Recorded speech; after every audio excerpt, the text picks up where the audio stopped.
so funny about it is when I'm walking down the street, I get two reactions. I get the people that go, "Oh, free hugs," and they honestly don't think anything about I would it, have come over and give you a hug, bro. right? And they give me a hug, or I get the many people will look at me and just go, "That is the best shirt ever," and you can tell like their face knows immediately what. Oh yeah, that they were means. watching Pornhub this morning. They know what's up. And I've had literally guys yell at me on the street like, "You know that's Pornhub's logo." I'm like, "Yeah, I know. That's why I bought it. That's why I'm wearing it." Gosh, I sat here and looked at that shirt the whole time, and it didn't ever register to me. I knew I was like, it's a copy of something, but I can't tell you where. What a way to end the day. Man, it's a great show sponsored by Free Hugs, hashtag Pornhub.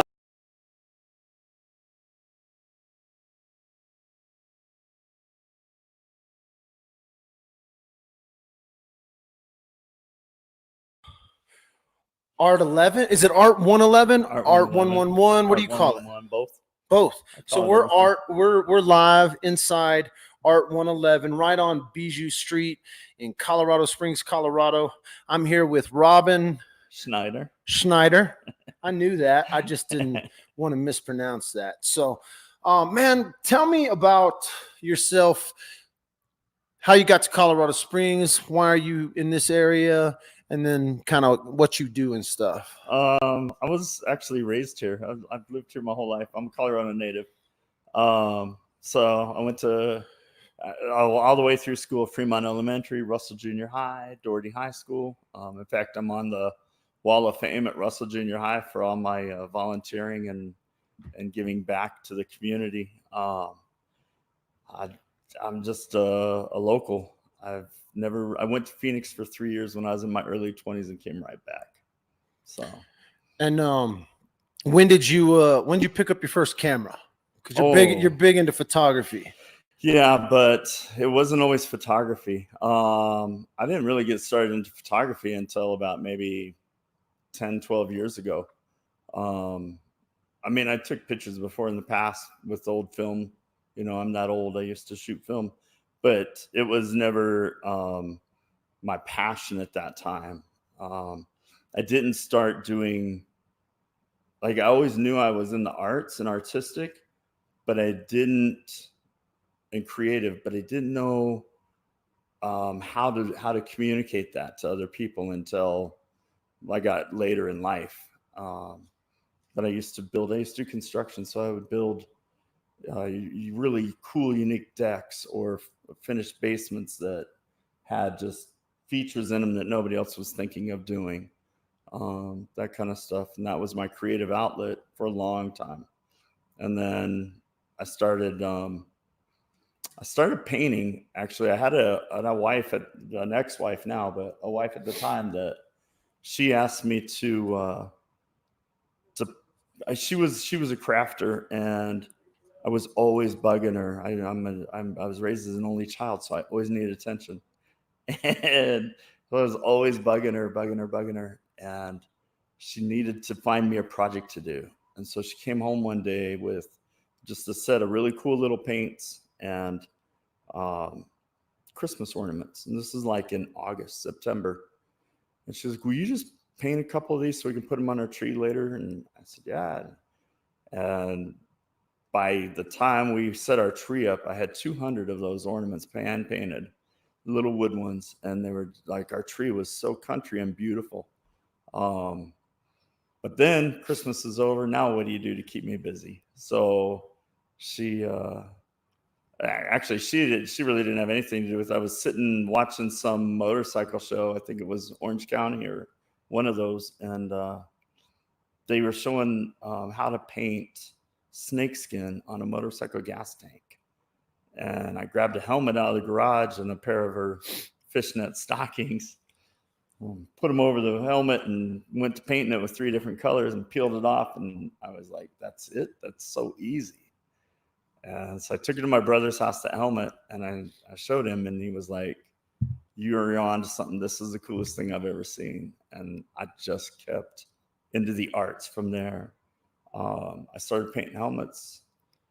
I went from helmets to I had a lady write me, this is back in the MySpace days. She wrote me about doing children's books, and she asked me if I could paint a black and blue zebra. I said, sure. And I did it in watercolors. Sent her the picture back. She sent me the manuscript to her children's book.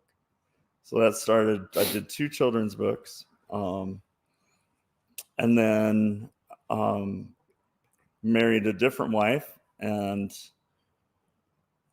when this one came around, she was like, you could really, well, she said, she goes, I'm going to buy this pair of $300 high heel shoes. And I went, why are they $300? And she's like, because they're hand painted on the underneath. And I went, hold on. I know a guy.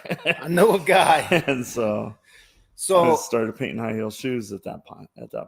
that's crazy. I know that's a whole world and a genre in and of itself. The whole shoe painting, sneaker painting, Yeah. that all kind of took off and Yeah. is its own big thing.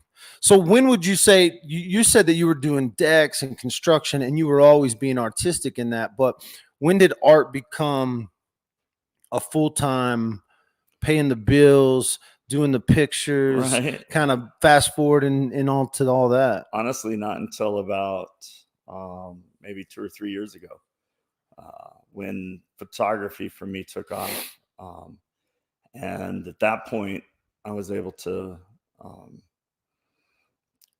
kind of quit my day jobs. I mean, I still had them as a backup, but I was only working 2 days a week here at Art 111 at that point, and really focused on my photography for the last 2.5, 3 years. So, What kind of photography do you do? What kind of style? What is it? I know you probably do all kinds of photography, Yeah. but what do what just would about you? everything. I shoot just about everything. If somebody has an idea what do I like to shoot, is completely different. I love to shoot the most creative. I don't know how to explain that. The most creative, what they call high fashion, which is the stuff you see in magazines that are so like you would never wear on the streets, but it's The outrageous stuff. outrageous. A girl with antlers on her head and standing in the middle of a field almost naked, whatever, but the fog rolling in and that kind of stuff. Just so outrageous. Nobody else can ever recreate it. That's what I like to do. That's what you like to do. But you'll shoot regular stuff too. You'll shoot people's family meanwhile- photos, senior photos. Do you do weddings or anything, or you stay away? You do weddings, but the outrageous Yeah. model stuff is where Yeah. your passion is. How many times you've been locked up in Facebook jail for naked women? I've been at least 3 times now. That last time was a good, it was longer than a week. They locked me up for quite a while. And it's just because of nude photos, because of the artistry Right. behind it. And the thing was, like, I argued with them, or tried to, because I know their rules are, nipples and crotch, things like that.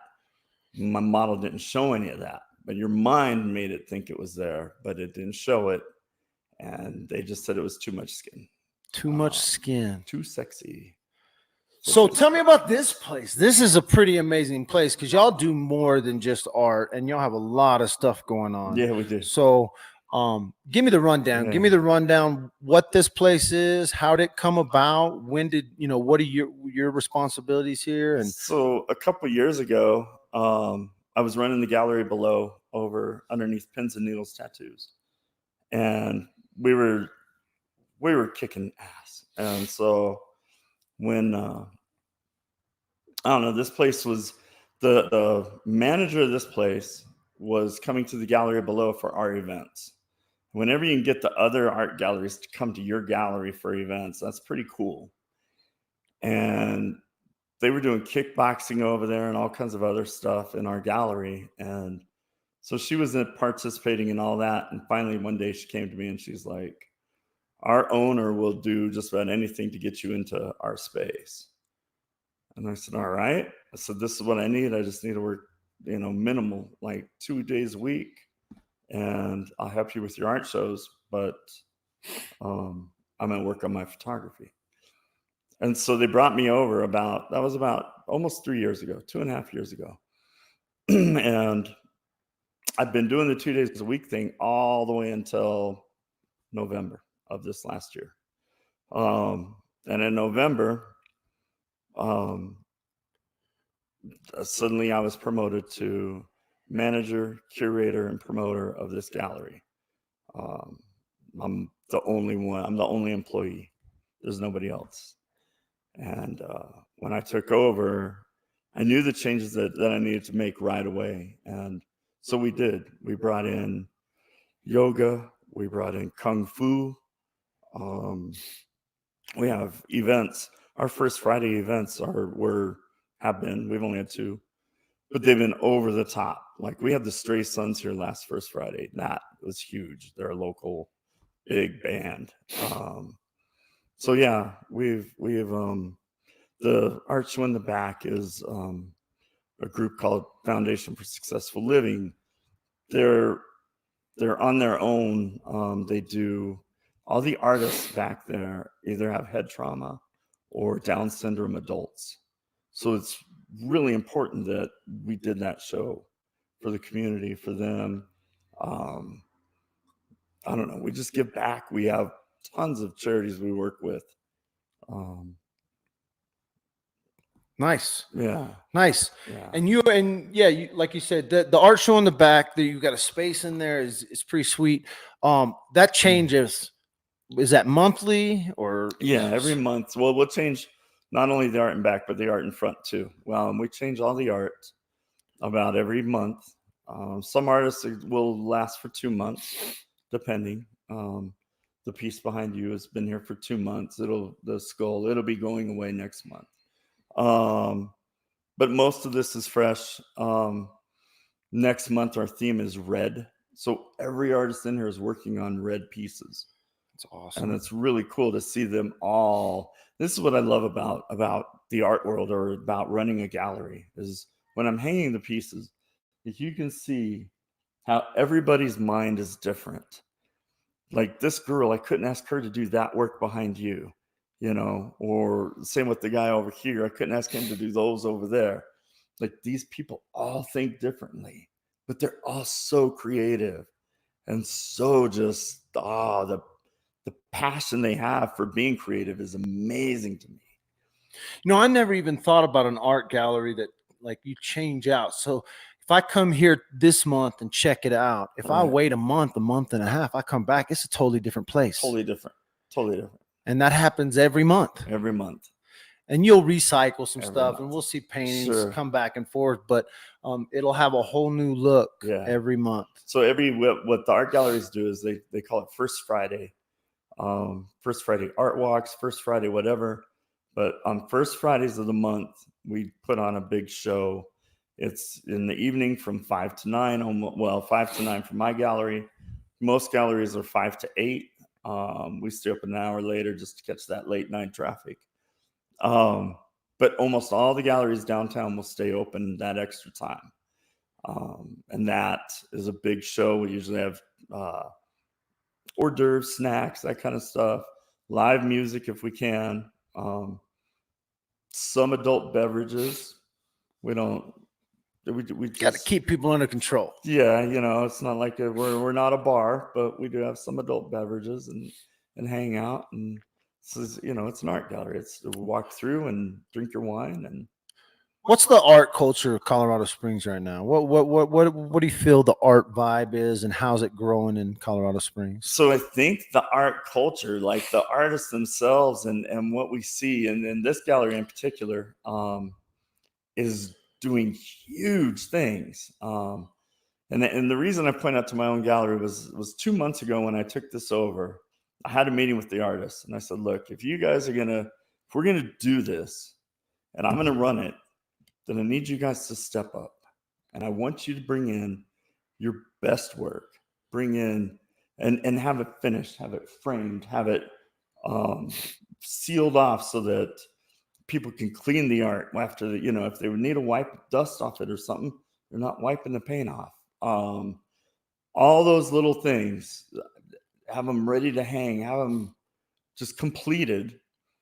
And my artist in this gallery stepped way up. This guy behind me with this blue piece, I don't know if they can see that, but Yep. the blue piece, he did amazing job on stepping up. Like he went from really having like $400 artwork in here to $3,500 artwork, and that piece is probably worth 5,000. Probably, it's huge. It's amazing, and it's well framed. Everything about it. But all the artists came up. Now, support for the art world is a different thing. Support in Colorado Springs, I hate to say it, but I feel like I'm begging. We don't, Colorado Springs, because we're all, I shouldn't say we all, because I'm not, but most everybody's from a different part of the United States. And so just like our sports teams, they all have their own, oh, back home in Chicago Gotcha. or in New York or LA was this way. So they don't support the local scene as much as they should or could. And that's not just art on the wall. That is art, theaters, concerts, all of it. We don't really, this city does not get behind it. And it really needs to step up more. We're a big city. We're second largest city in the state, equal to Denver. I know Denver's a hub of, a whole bunch, but we're equal population to Denver. They have everything. Why don't we? Why don't we? What do you think it is? Do you think the arts are dying, or do you think they're being revived? Where do you think we are in history as far as like just America and the culture of the children, the kids coming up? What do we think about art in general, in your opinion? Exactly. So a few years ago, I was sitting at the other gallery at gallery below, and I was talking to one of my buddies, and I was like, I'm going to, like, it is my life duty to take art and go to the north end of town or out there on Powers and just shove it down their throats. And he goes, no. He goes, your job is to educate them and make them come to you for the art. And that was such an eye opener to me. And he's absolutely right. We need to educate the public that going to Hobby Lobby or Michael's, don't really want to drop their names, but going to a place like that and buying a palette that says family is not art. You hang it on your wall, it says made in Japan. It is not art. It is a piece of trash that there's so much talent in this city. We have some of the nation's best artists here, but people don't know it.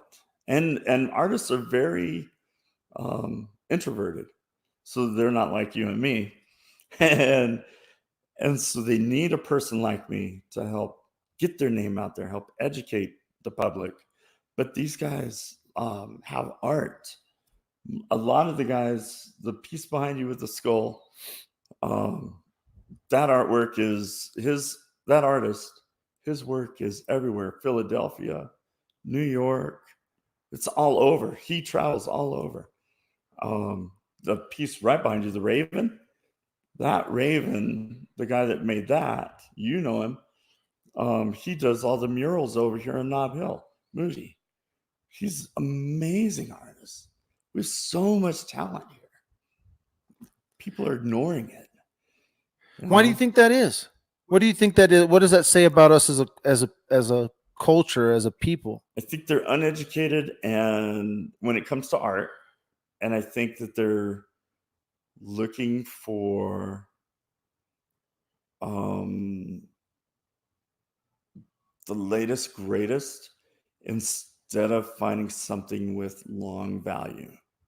So in other words, yeah, when you buy that palette or whatever it is and hang it on your wall, it's a now kind of trend, right? But when you buy a piece of this art, and you take it home and your friends come in and they're like, wow, why'd you get that? There's a story behind it. You can tell them about the artist. You can tell them you know them. You can tell them all the details about what went into this painting, or statues. Or you can say, man, I got that thing at Hobby Lobby. There was about 20 of them on the shelf. Right. They all said family, but they had cool words. Right. Right. Yeah. So no, the story behind every piece is what I love that, because I have a piece of art in my house that I've had since I was 18 years old, and it's like as big as that one right there. Right. So it's a big old canvas, but there's a story behind the piece of art. I know the artist, and I have watched the artist grow over the last 20 years and stuff. So I feel like sometimes the art's dying. Like it's not in our educational system. It's not necessarily the most important thing. There's not a huge push to become a painter. Right. Right. You know. Well, and that's the other part of it. So a lot of these guys, I would say all but in this gallery we have 21 artists, and I would say there's only 2. I'm looking around to make sure. 2 artists in here that support themselves entirely off their work. The rest all have day jobs. That's ridiculous to me. In other cities, you can make a living as an artist, but Colorado Springs is a lot tougher. Even though, I mean, how many art galleries here? I've heard you name them off. Can you name all the art galleries in downtown? I can name quite a few. Yeah. Kreuzer Gallery, Abby Kreuzer, Modbo, SPQR. Those are Brett and I can't think of her name, but they have those 2. Gallery 113 is a co-op. Chris Alvarez, the Alvarez School of Art. Obviously, the Fine Arts Center in Bemis. Then you go over to the west side. You have that little hub over there that is, oh my gosh, 45 Degrees and so many others. I'm trying to think who else. And 45 Degrees also does framing. And then you get to Manitou, and that's what I call my tourist art. Really, a lot of old Colorado City and a lot up into Manitou are what we call tourist art. And the reason for that is it's pictures of Garden of the Gods, Pikes Peak, columbines, aspen leaves, the things that the tourists buy. Now, you and me, we live here, so we don't buy that. We go see it every day. Yeah. Like, I don't know how many times people go, wow, that's a beautiful picture of Pikes Peak that you took, telling me. And I'm like, yeah, no, you should print that and sell it. And I'm like, it will never sell at my gallery. Yeah. It will sell in Manitou, if I take it over there, but it won't sell here. Because here we're more geared toward the local arts, I shouldn't say the local art, well, the local artists as well, but the locals who buy art aren't looking for a picture of Pikes Peak. They see it. They're not looking for the aspens because we go see it. They're not looking for Garden of the Gods. They drive through Garden of the Gods. Right. Go hiking and somebody comes to visit us, we go, all right, let's go. Yeah. I love it. You do a lot more than just art, though, as far as paintings on the walls. I know over the years you've taken photos of hundreds of bands, hundreds of you're kind of big, and or not big, but you're kind of well traveled in the Colorado Springs music world. I see you at a lot of venues. I was even talking to my wife, and I don't know if this is, I'll find out from you. Do you pay to go to all these shows, or do they kind of let you slide in the back door? Do you got some ends on this, or what? So mostly where I take my photos is Sunshine Studios. And Sunshine Studios gives me 2 passes in the past for any show that I want to go to.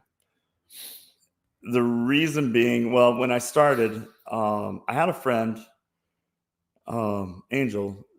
I think you know Angel as well. Angel. She called me one day and said, hey, this band is going to play out at Sunshine. Do you want to go? And I said, it'd be really cool if you get me a photo pass. I've never shot rock and roll before.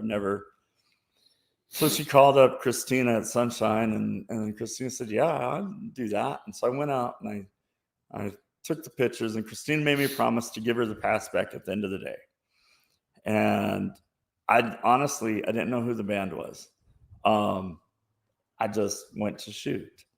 My genre of music that I listen to is either old disco, or currently I'm listening to a lot of hip hop, jazz, So it's not stuff that Sunshine would normally play. And um, anyway, so I'm out there, I'm taking pictures of this band, and they gave me full access pass. So I'm walking around down low in the photo pit and off to the sides and backstage and doing all this stuff. And I went home, produced all the pictures, and I sent them back to Christina and Sunshine Studios and put them out on Facebook. And she wrote me back and she said, "You are not just a normal photographer, like what they normally see." She goes, "You're more of an artist. I'm going to give you a pass. Come back anytime." I said, "All right." So then I got their schedule. And by the way, that band was Saving Abel and Tantric. And Nice. I don't know who else they had that day, but those are the two big ones, which is Scott Wilson is the bass player for Saving Abel, and that's Christina's boyfriend. Okay, so that's kind of how the connection happened there. Right. Gotcha. And so the next thing you know, I'm out there all the time. Just, I don't know who's playing, but I want to go shoot. So I just go out there and shoot. At that time, I was pretty, like, I had a lot of free time. So I could go to all the concerts and turn the photos around pretty quick. But each night you would take, sometimes up to 1,200 photos. That's a lot to go through in the next week. So I got behind pretty quick. But you weren't on anybody. It wasn't on you to have to produce anything. This was out of passion and love and your art. Right. But Christina did make me her quote unquote in-house photographer. Okay. Which was awesome. I love that title. And then from taking those photos of all the music, then a couple of internet radio stations wanted me because they felt like I was doing I'm in the scene. So I got with Revolution Radio first, and I did that for about 6 months.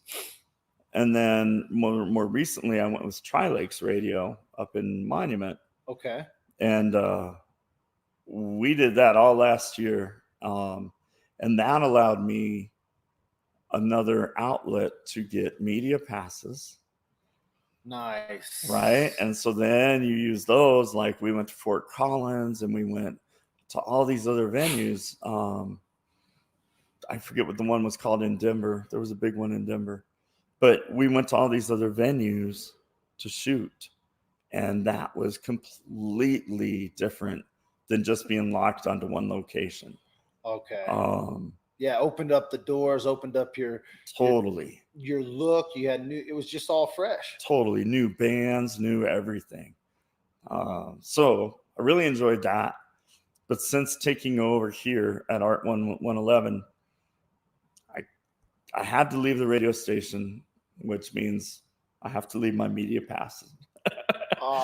So I'm kind of crushed about that, but at the same time, I just don't have the time for it. This is more my passion. The art world is more my passion than the rock and roll scene or the music scene. Although I still have a goal someday to go on tour with one of the bands and shoot all the behind the scenes. But currently, yeah, this is pretty much the art scene is my jam. You ever think of making like a shitter book, take your photos from some that you would maybe find in a bathroom or a coffee table that somebody can just go through and look at all these photos from. What is a shitter book? Oh, like that, something that you would read on the shitter. That's awesome. But like the Pikes Peak guy, you've seen his book, right? That whole thing, like a book of that subject of maybe Sunshine Studios would even be something to commission that or look into. So actually what I've thought of, and I've proposed it to them a couple of times, and I'll propose it again here pretty soon, is I would like to do all my photos when I produce my photos, like that bridge over there behind the door. Yep. When I produce my photos, they're on metal. So what I wanted to do was a whole show of metal on metal. I want the rock and roll on metal. And big giant prints of these rock stars. Just what's it cost to do a photo on a metal like that? It's costly. It's costly. It's costly. Plus, you got the art side of it. So then you got the art price. What is a piece? Right. I'll take a picture of that piece. But what does a piece like that one sell for? That one, Cash money out the door today. What does somebody come in here and buy that one? My mom. Oh, that's going So to that's a tough one to compare to. But I would say, if I had to guess, I'm guessing that's probably close to between 700 and 900 in the frame and everything. But that's not even. That's crazy because that's not crazy prices. No. When you think about something that you're going to have forever, that you're going to pass to your kids, that will stay in it, it's not something you're ever going to throw out. Right. Back to that family little palette.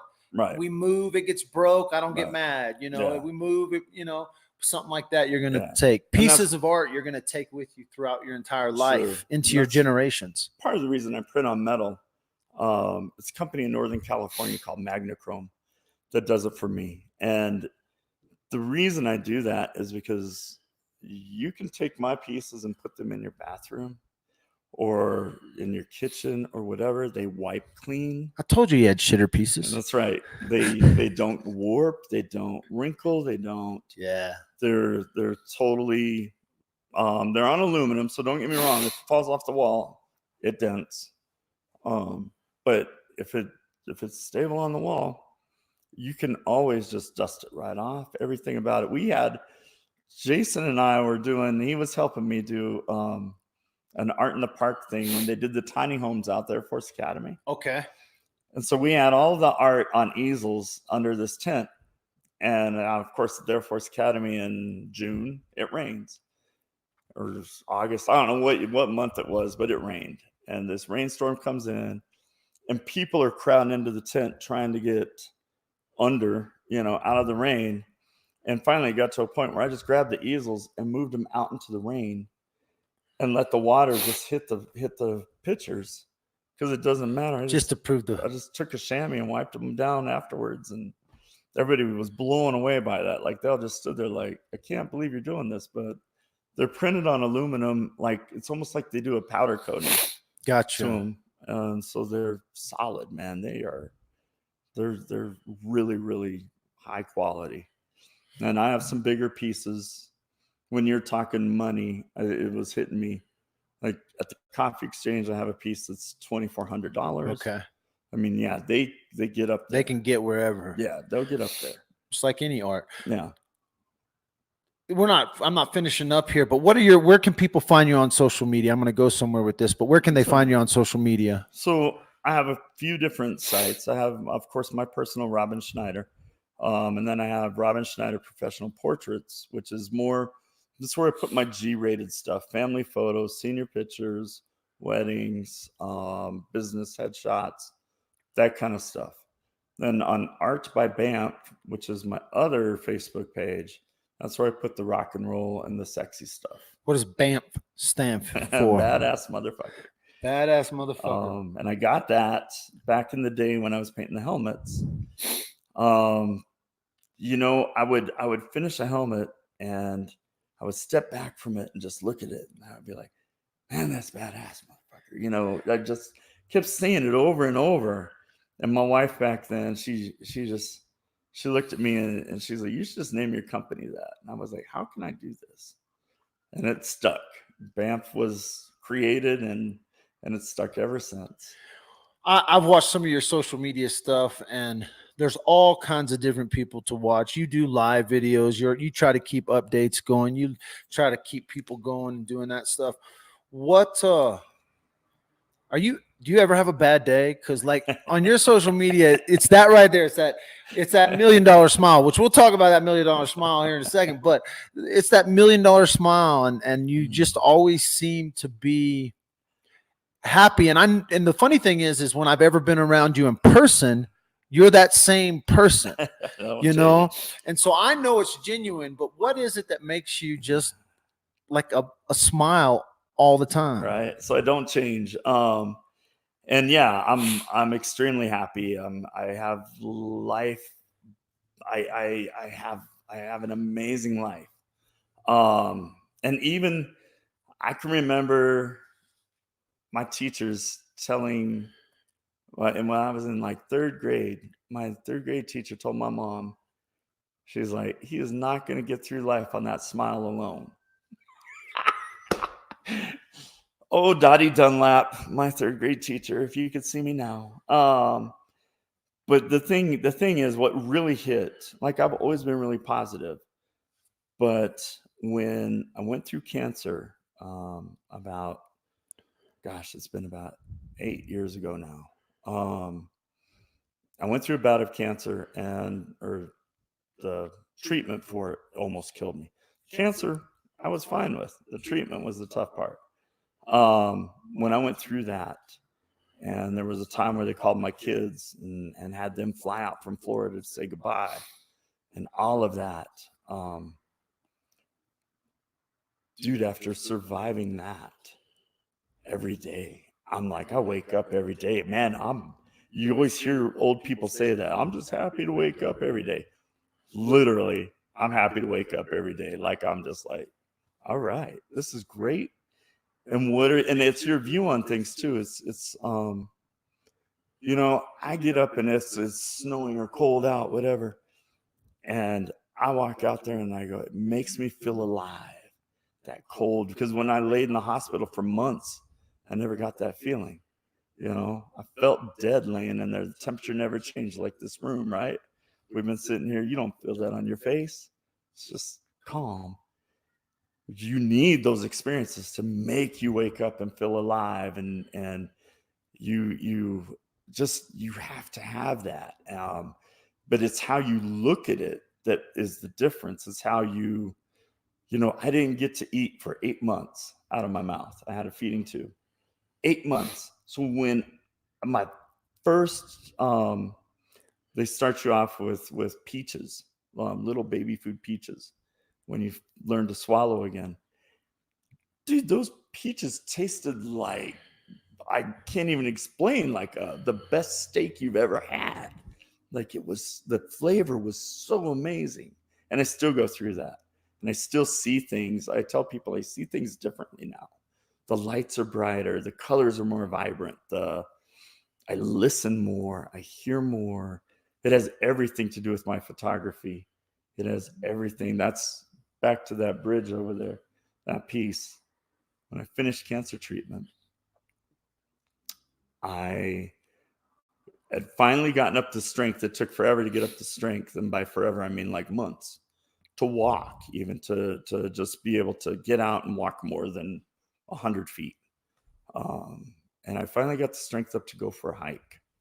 And I grabbed a camera and I walked out, and we were living in security, which I never tell people where that picture was taken, but it was taken in security. And I walked out and I found this snowy bridge, and no footprints had been made in it besides a squirrel had ran across it. Otherwise, there was no footprints in the snow. It was this great scene. I took that picture. When I edited it, took it home on the computer, my wife at that time was like, you need to start selling this. That was what kicked off my photography career. That photo right there. So, But you never get to that photo if you don't go through the bout with cancer. right. In my mind, yeah, you're absolutely right.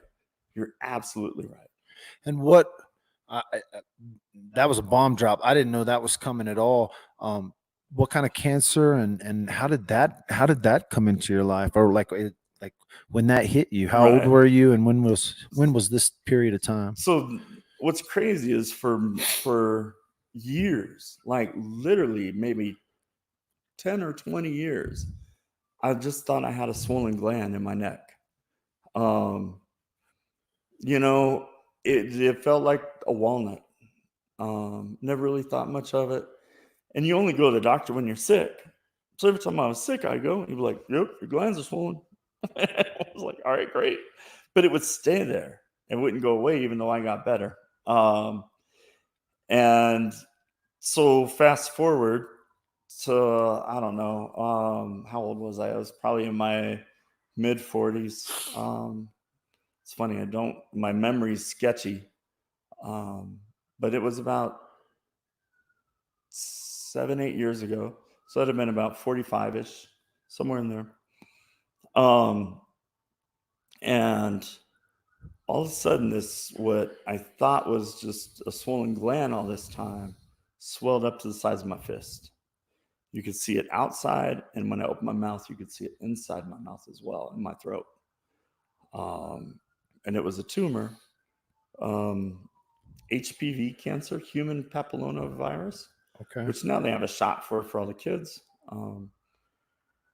But so anyway, we went to the doctor, and they sent me to the cancer doctors. They did all kinds of tests, and it was wrapped around my carotid artery, so they couldn't surgically remove it. They did do a tonsillectomy and got some of it, but they were really scared. So then when they put me through chemo, that was rough. They did, because of the size of the tumor, they weren't used to, and being right by my head, so they dosed me with, they said it was 10 times the amount of chemo that they would normally give, like for normal tumors this big. This is the size of my fist, so they just went off of, graphs and stats. Yeah. And said, okay, well, that crushed my kidneys. My kidneys just went, nope, we're giving up. And that's when they called my kids, because my kidneys failed. My liver started to go. They called my kids, said, fly out here. And so it was a big deal. So to survive that, and feeding tubes and everything else. That's what drives that smile. Yeah, exactly. It drives that real taste for life. Yeah. The flavor that you wake up with every morning, the cold air in your face, the snow on the ground. I'm alive. Yeah. And speaking of the smile, I'll give a shout out to Just Be Colorado. They are a cancer helping organization. I don't know if that makes sense. And a few years ago, when I was running the gallery below, they called me and said, we need a space to do some small events. I said, well, I have a space. Come see it.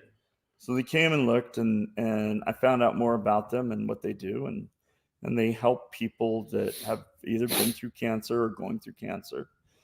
And they do so many great things for these people. And so I said, yes, feel free to use my space. I'm a survivor. I explained my story to them. And at that time, this great smile was literally falling out of my mouth because of dry mouth from the chemo and radiation.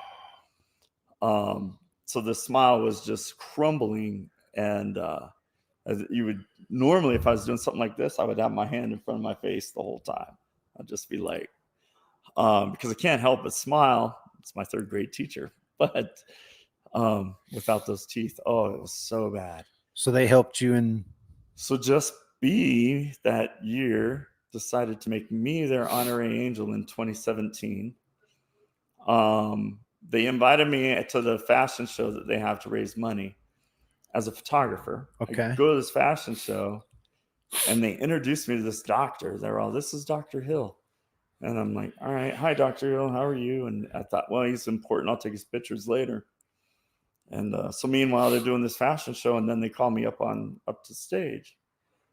And I thought, well, maybe they're just thanking me for my space, this and that. And I go up on stage, and then they bring Dr. Hill up on stage, and Dr. Hill at that point made the commitment to me with the funding of Just Be as well, I believe, to fix my smile. There's probably $50,000 in this mouth right now that he has donated. And it is amazing. Like, that's a real golden grill right there. I couldn't tell you, man. I am so thrilled with what he's done.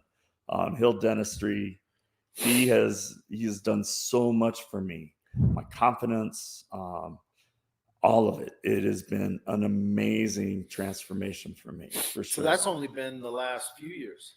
He's been working on my mouth for 2 years. He's still got some more to go. It's incredible how much damage radiation does. Well, it kills your salivary glands when it's this close to your head, and then without that saliva, that's what you see me drinking, and I'm spraying stuff in my mouth to keep my throat from getting too dry. So that's what That's without what did that, it. yeah, without that, your teeth just they'll just phase out. Yeah, That's so awesome. pretty cool. That's Pretty cool. that's an incredible story with the and just the full circle of that whole thing. I'm sure you were an amazing, incredible, smile person, joyful your whole life, but to go through something like that Yeah, so late in life that you yeah, lived with for so long that you right, knew or right. you didn't know, but Well, you lived right. with it, and then to see that just come full circle. Yeah, and I was gonna also give another shout out. So when when I started in the galleries, of course, I was missing most of my teeth. Well, not missing them, but they were crumbling. Um, it's really hard when you're in the public eye, as you probably know as well, to and when you're an artist, most of the artists dress like they're homeless. Sorry, I'm Free kind of hugs, anyone? that's right. I'm kind of dressed the same way today. But when you're trying to run a gallery and you're in the public eye, you want to be a little more dressed. And of course, being an artist, you don't have the funds, that kind of stuff. And so the Men's Exchange, which is James Proby, he has a system over there that gives back to the community. And I was his very first customer that he gave to. Our friend Angel called James up and said, I need you to go over. Robin's about to open this gallery, and you need to go over and make sure he's dressed right. Literally, James came to the gallery, measured me. He went off, and what he does is he gets donations for suits, or he goes to Goodwill in the Ark and he buys them, cleans them up, puts them back out there. And his suits they're fabulous. They're just beautiful. He doesn't take anything that's not. So anyway, he measured me up. He comes back the next day with 3 different suits. He says, try these on. I try them on. And they fit and everything. And he took a couple pictures and he says, all right, I'll see you later. And I'm like, well, what do I owe you? Or how do I pay you? Or he's like, it's all good, man. I got you. I'll be back. We're going I'm gonna to need do a photo this. or two or something, Right, you know. right. No, I And I was understand. like, all right. And so then and what's crazy about it is James and I have had probably one of the best friendships out of all my friends in Colorado Springs. Like, we don't hang out and pal around a lot, but man, I tell you, if I needed something seriously, he would be there in a minute. And same goes back, just because of that one moment. So he makes sure now that every event that I have, I'm like, and now of course I can afford to buy my suits from him, but still, he doesn't have any suit for more than $40. Oh wow. All of his suits are under $40. So he literally goes and picks the best that he can find, or he maybe fixes some or stuff they're that donated. or they're donated to him. And so it's not like he's trying to bank off this. This is some sort of No, and so not only that, but the Men's Exchange. Where's this place at? right up here on Tejon. Nice. I'm gonna have About to check it 700 out. block of Tejon. No, 500 block of Tejon. 500 block of Tejon. In fact, I think it's 525 North Tejon. Why I know that, I don't know. But yeah, and he not only does he do that, but he does good for the community. So if you have a young person that is, and that's part of his goal, is James Proby is, if you don't know, Milton Proby's son, Milton Proby Parkway, Okay. blah, blah, blah, blah. Gotcha. But James, what he does for the community is, if you're a young man in high school, whatever, and you need a job, you're trying to go out and get a job, he'll suit you so that you can go to that interview, so that you look the part. Or if you have funerals, things like that. Like if you're unable to get your own suits, he will help you. And that's something he gives back so much to this community. That's where him and I both, I totally agree with this. I'm like, yes. So I did. That was my huge shout out for him, because No, that's brilliant, he's because an amazing man. it also shows, just like you were going to open the gallery. You can be a part of the gallery no matter what. But for other people to recognize and see and say, hey, go make sure he's dressed good, or go make sure Right. he's looking sharp. Right.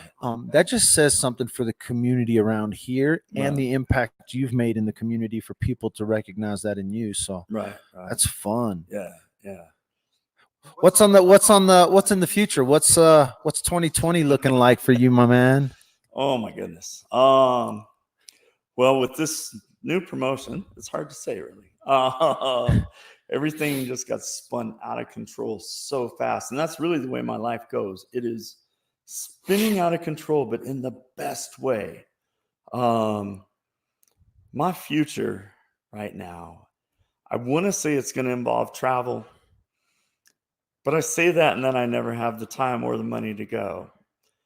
But I would like to travel a little bit.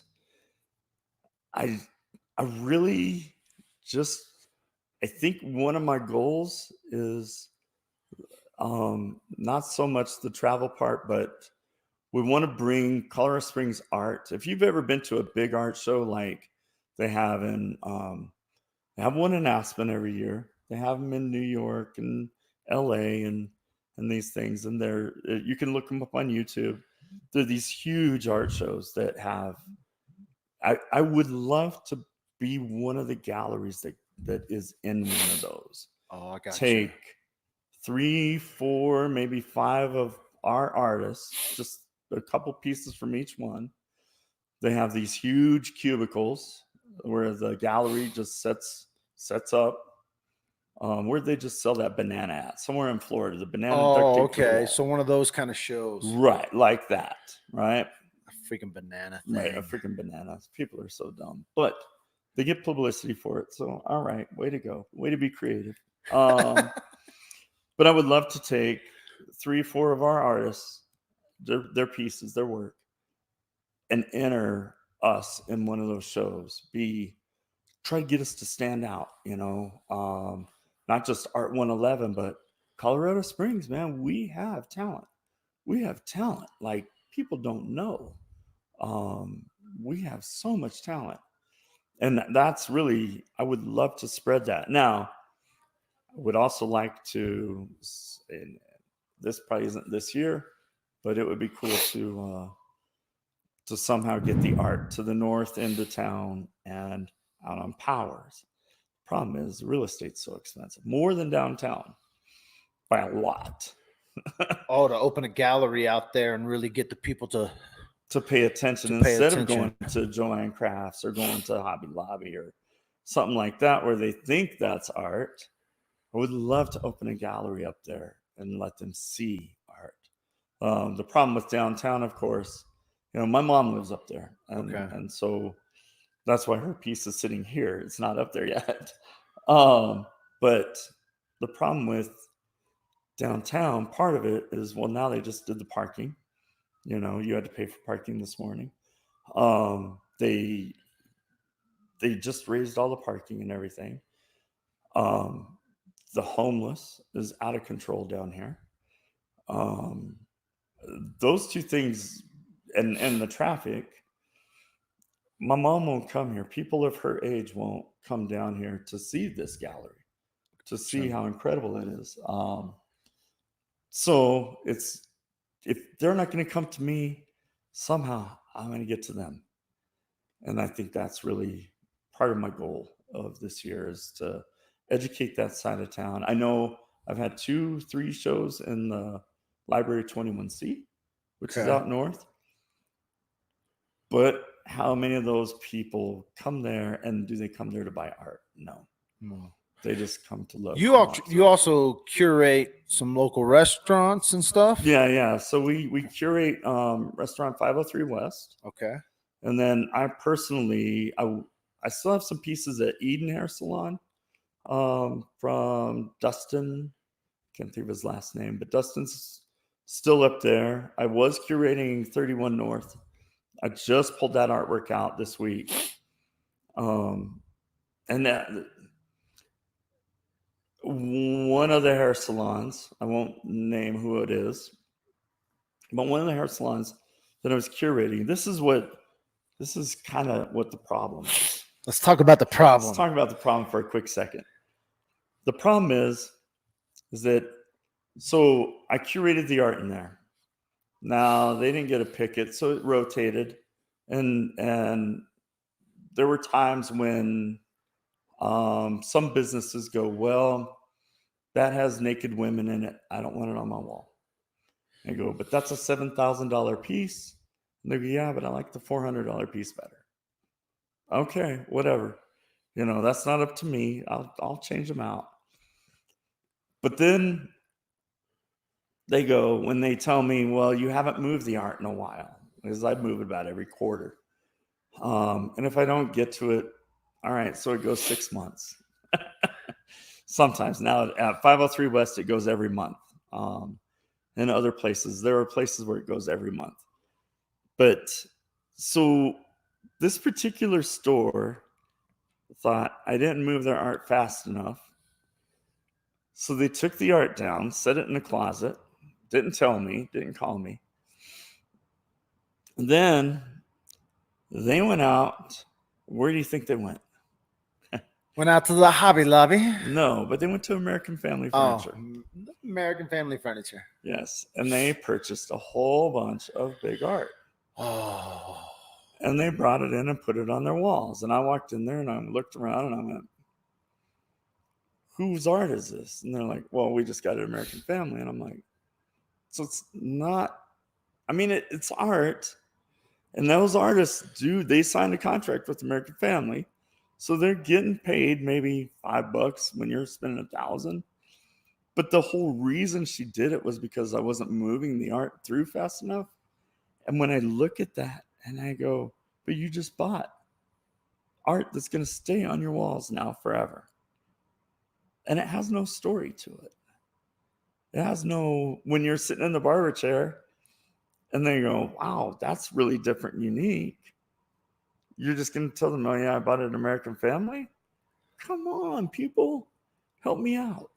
Your doctor's offices, your lawyer offices, your restaurants, your bars, your whatever. Phil Lear is a local artist.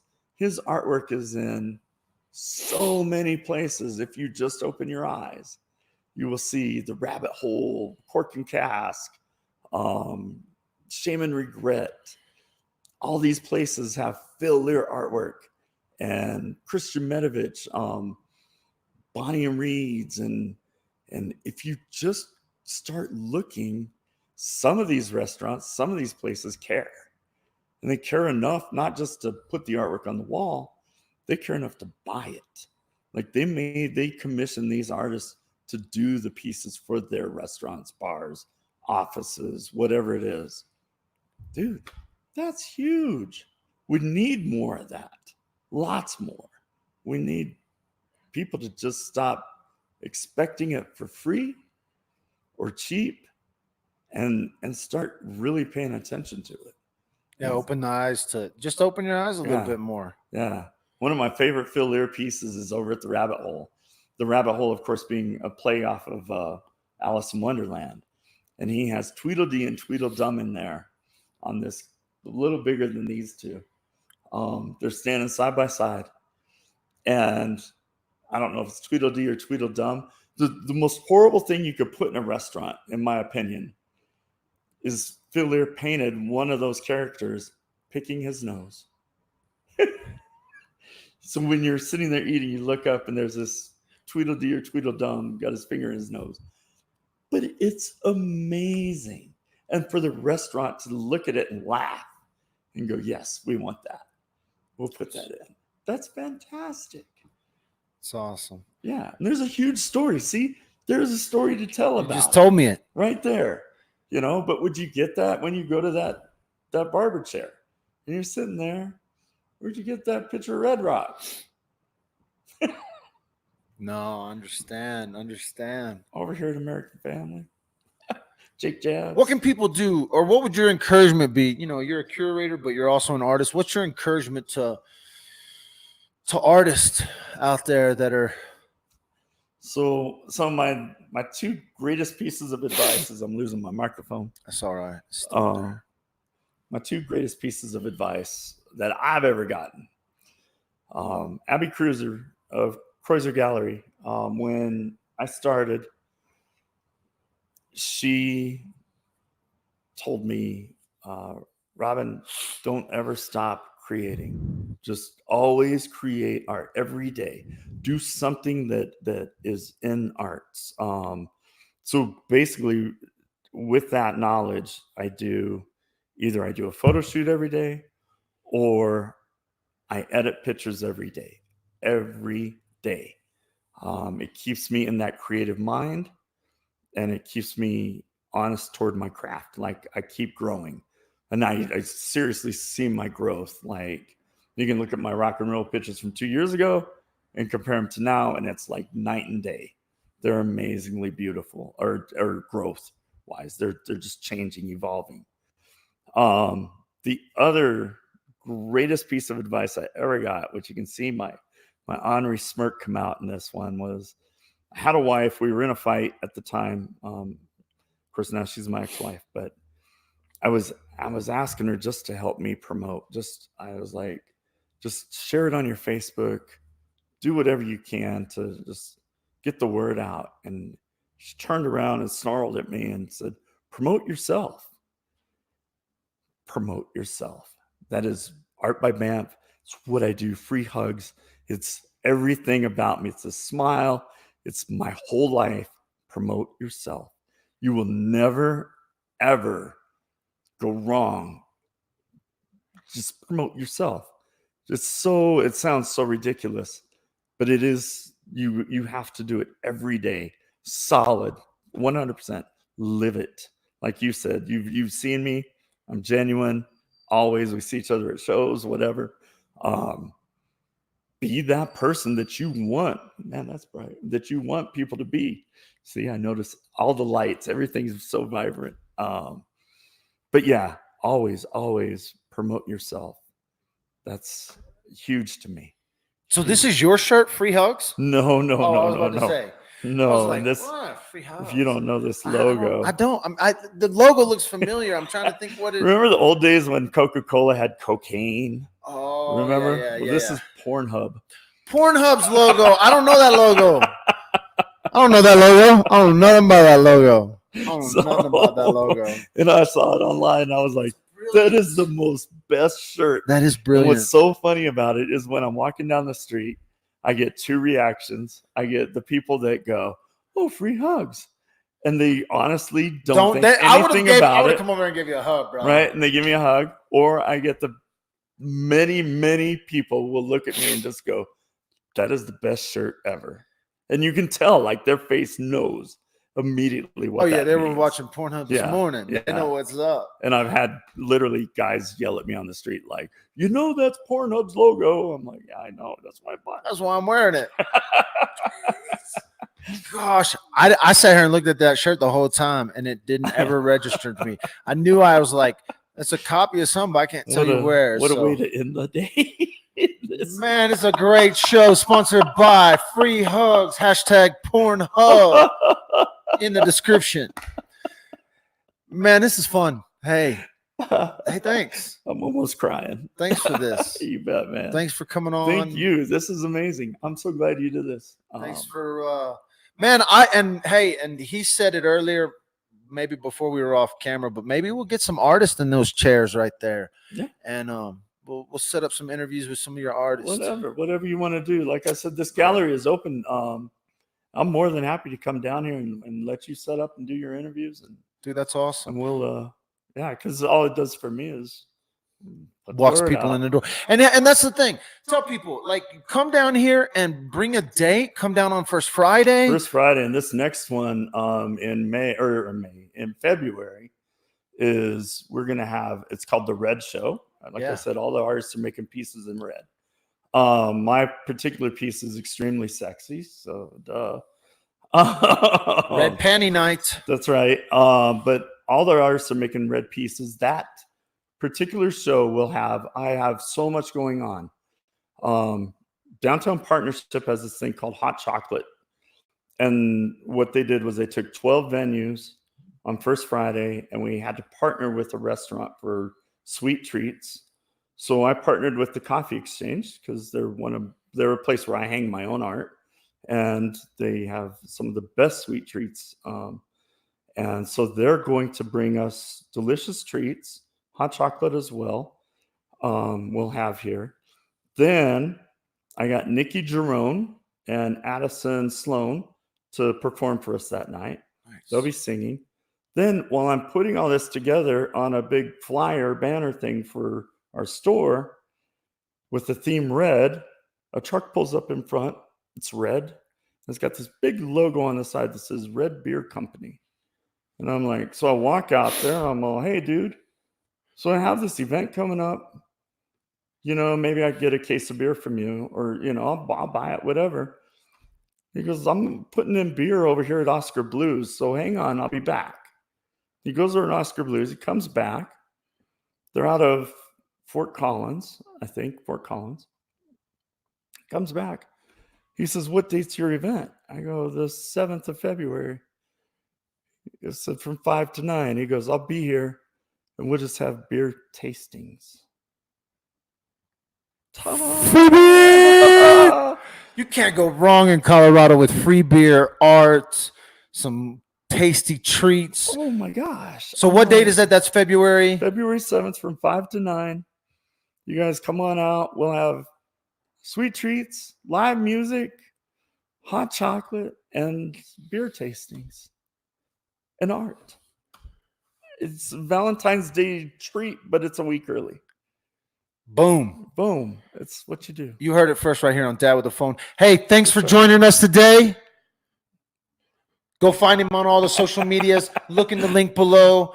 We'll be back later with something else. But peace. Say goodbye, Robin. Goodbye. It's great, man. That was awesome. It's perfect. That was a really wonderful show. Dude, we went for an hour and 15 and it felt like 5.